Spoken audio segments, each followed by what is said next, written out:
Olá, sétimo ano. Tudo bem com vocês? Vamos dar sequência às nossas aulas. Hoje nós vamos falar sobre a expansão marítima. Vamos lá? A expansão marítima está inserida dentro de um contexto que remete à Baixa Idade Média, que tivemos ali um crescimento comercial e urbano devido ao cessar ali, né, das guerras, também as cruzadas. Isso levou ao crescimento urbano e também do comércio. Só que mais adiante um pouco, as cidades italianas, como Gênova e Veneza, tinham um monopólio, um controle do Mediterrâneo, e com isso essas cidades, né, traziam as mercadorias de Alexandria e também Constantinopla, conduzia até a Itália, e assim colocavam um preço muito alto, né, para lucrar cada vez mais é, com a venda de especiarias na Europa. Isso levou as outras cidades europeias a buscarem novos caminhos para não ter que passar no Mediterrâneo e assim não ter que pagar um preço muito alto, como imposto, por exemplo, né, sobre os produtos, tornando o produto ainda mais caro dentro da Europa. Para piorar a situação, no ano de 1453, ocorreu a tomada de Constantinopla pelos turco-otomanos. Estes começaram a cobrar altas taxas ali de cobranças, pedágios, de navios que passavam ali no Mediterrâneo, e isso tornaria as mercadorias caras, né? E o comerciante, né, quando ele compra um produto, ele visa o lucro. Assim sendo, se ele compra caro, ele vai ter que vender muito mais caro. Isso torna o comércio inviável nesse contexto aí do início aí das grandes navegações. Então, por que eles precisavam então procurar outro meio? Porque o comércio nesse contexto estava inviável. Eles necessitavam de um novo caminho, de uma nova rota, para não ter que depender, ter que passar aí pelo mar Mediterrâneo.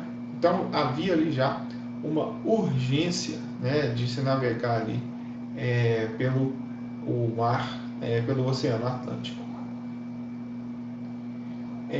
Fatores que favoreceram então ou impulsionaram as grandes navegações. Primeiro nós podemos citar que foi a formação dos Estados Nacionais, né, a centralização monárquica e com isso o mercantilismo, né, que era o sistema econômico da Idade Moderna, que visava a busca por metais preciosos. Quanto mais metais preciosos tinha em seu reino, em seus cofres, mais rico, mais poderoso esse Estado se tornaria, o chamado metalismo que nós estudamos nas aulas anteriores aí, tá?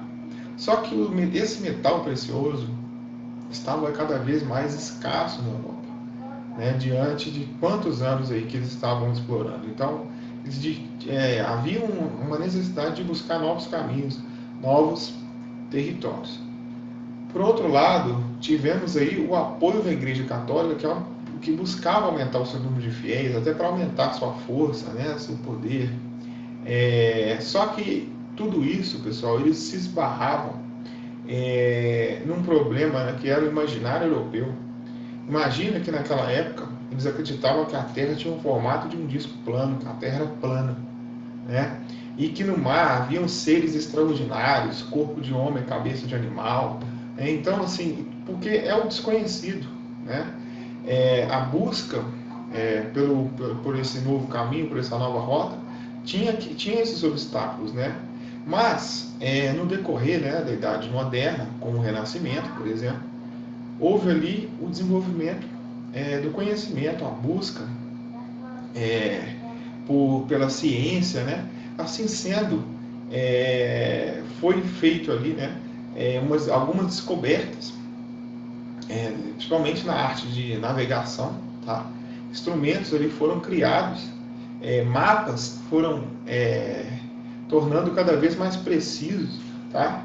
Para você ter uma ideia, durante a Idade Média, a navegação, né, dos europeus se navegavam somente ali no Mediterrâneo, tá? E eles iam bordejando o litoral, isso é chamado de cabotagem, tá? Eles iam só margeando, eles não perdiam de vista a margem ali do território e navegavam somente de dia. A partir da escola de Sagres, né, que foi ali em Portugal, tá? Que foi um conjunto de estudos sobre a arte de navegar, passaram a desenvolver cada vez mais técnicas, né, de navegação, como por exemplo a bússola e também o astrolábio, que contribuíram bastante aí com instrumentos de orientação. Eles puderam chegar, ir mais além, né? Isso deu até coragem para eles, já que eles tinham informações mais precisas ali para navegar.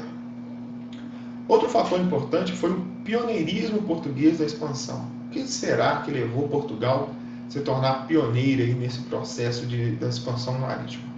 A primeira, centralização política de Portugal desde o século XII, né, a Guerra de Reconquista, que foi aquele processo de expulsão dos mouros da Península Ibérica. Tá?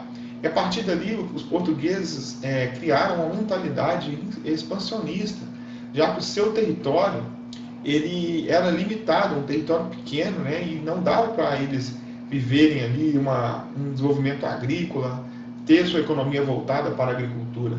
Então eles tinham que partir para o mar. A própria posição de Portugal facilitava, né, esse avanço aí, diante do mar. Tá? Então eles investiram no que estava mais fácil para eles, que era o comércio marítimo. Tá? No ano de 1383 e 1385, outro fator foi decisivo aí para o pioneirismo português, que foi a Revolução de Aves. Tá? Foi o fim da dinastia de Borgonha, tá? Que era o rei Dom Fernando I. Ele não tinha um filho homem e sua filha ainda era casada com o rei de Castela, e hoje é a Espanha, tá, gente? Que tinha interesse em anexar o reino português. Neste caso, Portugal ia perder a sua autonomia, ia passar a pertencer à Espanha. Isso agradava a nobreza, mas desagradava bastante a burguesia ali, comercial, que estava de vento em polpa, querendo se desenvolver, querendo vender, buscar produtos, né? Estava num momento muito bom ali. E nesse contexto surge Dom João, né, o mestre de aves, que tinha o apoio da burguesia, e entra numa guerra, tá? E sua vitória ocorreu na Batalha de Aljubarrota no ano de 1385, consolidando assim iniciando assim a dinastia de Avis, né? Ele foi o primeiro rei dessa dinastia, o Dom João, mestre de Aves. Assim sendo, Portugal reuniu condições necessárias para a expansão marítima comercial, que era o que a burguesia pretendia ali. Tá? Aí, a partir dos anos, né, do século XV, Portugal começou a partir para o mar, né, com tudo.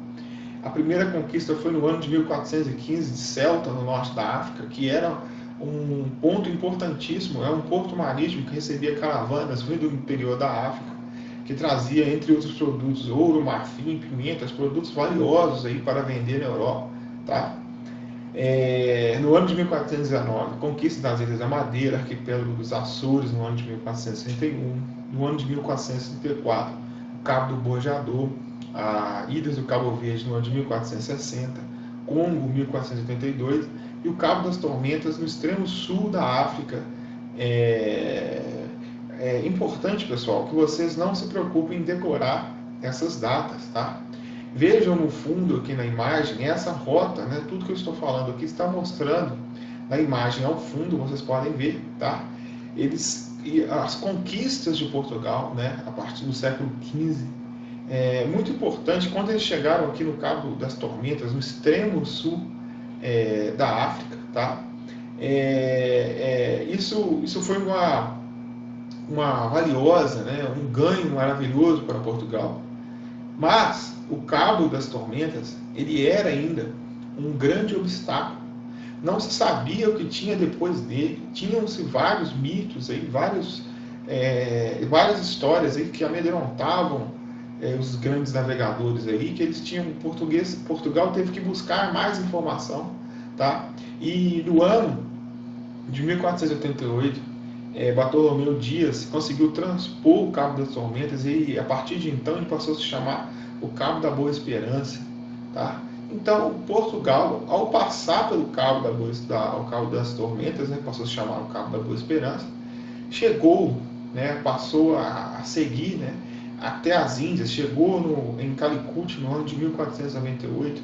Então, foi uma descoberta valiosíssima para Portugal. Conseguiu chegar às Índias sem depender do Mediterrâneo, conseguiu a sua própria rota, a sua própria independência. E a partir daí, Portugal foi cada vez mais se expandindo, se tornando aí nessa época vanguarda, pioneiro no processo de expansão marítimo, tá bom? Pessoal, essa então foi a nossa primeira aula sobre expansão marítima. Teremos mais, falaremos da Espanha, depois trataremos de Tordesilhas e todo esse contexto, tá? É muito importante que vocês não se esqueçam de fazer as leituras, leiam essa matéria, vocês podem acompanhar no início do livro, tá?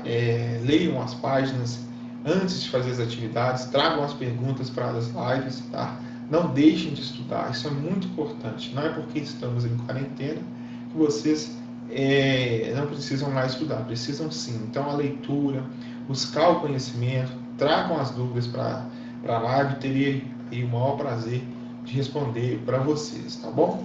Então, pessoal, hoje essa foi a nossa primeira aula sobre as grandes navegações. Até a próxima.